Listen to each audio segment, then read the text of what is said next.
Nito lamang nakaraan ay napadayo tayo all the way from Manila to Bicol dahil meron tayong gaganapin na Safety Riding Festival 2023 na hatid sa atin ng #1 dealer dito sa Pilipinas. Walang iba kundi ang Motor Trade.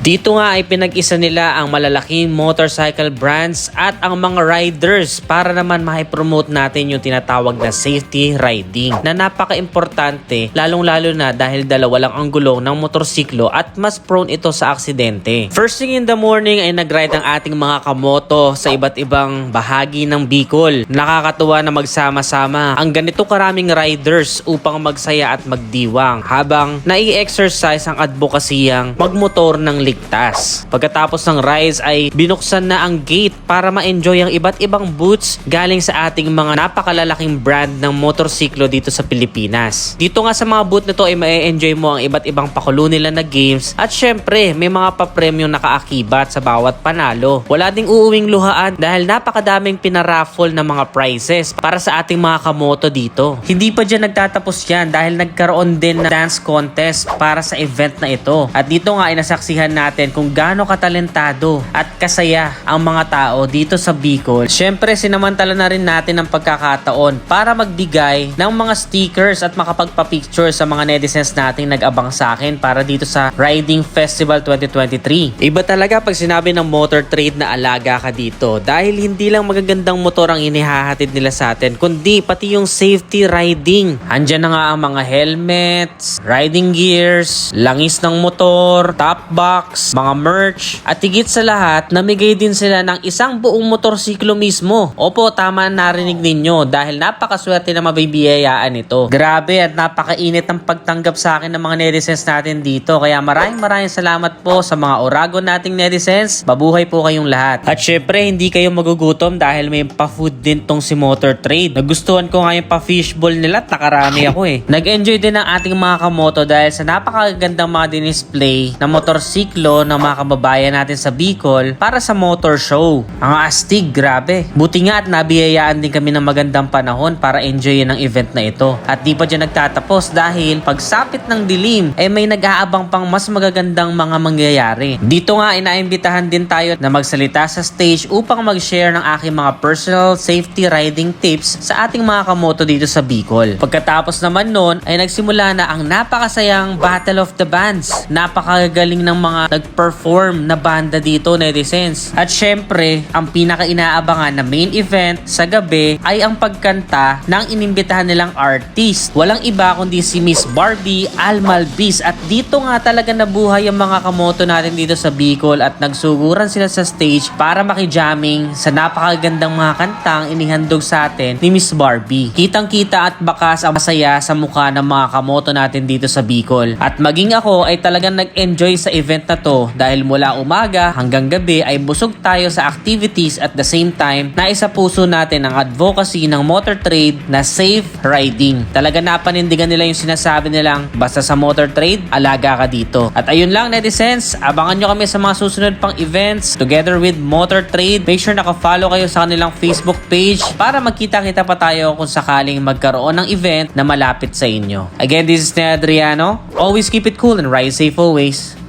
Bye.